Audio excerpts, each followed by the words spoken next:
Cette vidéo va vous expliquer ce que sont les définitions d'écran, elle va vous expliquer le format et les proportions des écrans, elle va parler du format 4/3 et du format 16/9 et elle va vous expliquer comment mettre des bons paramètres pour un rendu d'animation. Définition d'écran. Les écrans ont une définition exprimée en pixels qui correspond le plus souvent à une définition standard.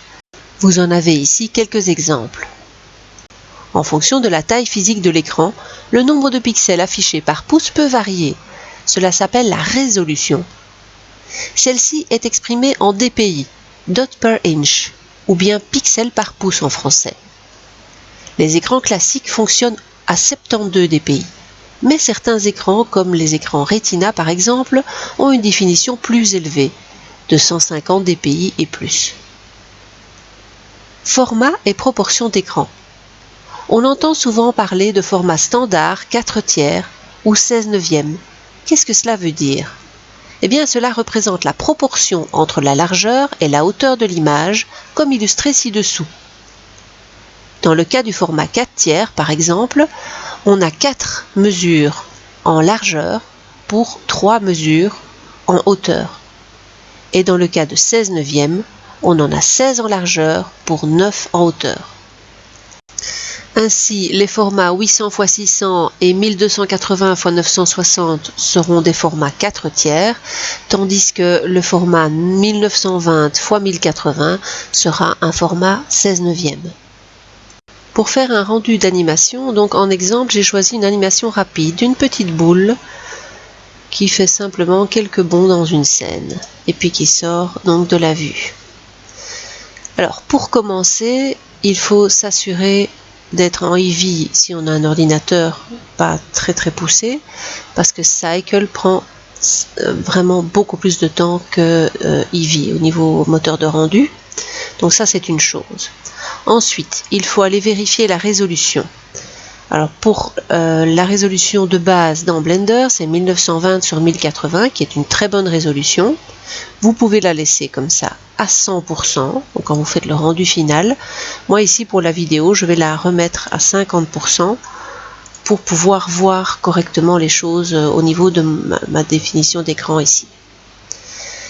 L'aspect, il est correct, 1:1. Alors le nombre de frames, donc le nombre d'images. Ici, la longueur, ça va de l'image 1 à l'image 40. Ça, c'est la longueur de l'animation. La vitesse, elle est ici. Dans Frame Rate, on va calculer une animation donc à 24 images par seconde. Et a priori, 24 images par seconde, c'est très bien.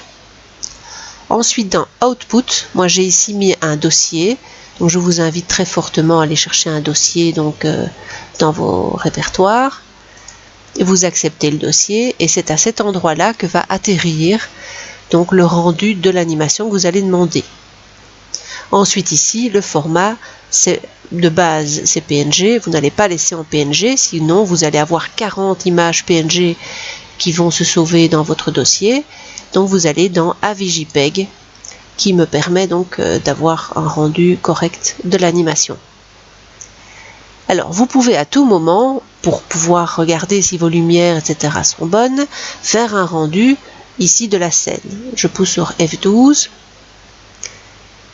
et vous voyez que mon rendu se fait donc de la scène à ce moment-là. Donc, je suis sur la ligne du temps à l'image 11. Mais à l'image 11, vous aurez ce rendu-ci. Là, vous pouvez encore éventuellement déplacer un peu la caméra, changer les lumières si vous vous rendez compte qu'il y a quelque chose qui cloche. Et pour faire le rendu final, vous faites Render ici, donc vous allez dans les outils déroulants ici, et vous faites Render Animation. Et là, vous allez avoir les 40 images donc, qui composent l'animation complète, qui vont être calculées les unes après les autres. Comme vous le voyez ici dessus, est mise dans le même fichier avi.jpeg, donc que vous retrouverez dans le dossier que vous avez défini. Alors quand il est à la frame 40, c'est qu'il a terminé. Vous pouvez visionner le rendu de votre animation en allant chercher donc le rendu dans le dossier que vous avez défini. Et voici donc ce que ça donne au niveau du rendu. Je vous remercie pour l'attention que vous avez accordée à cette vidéo.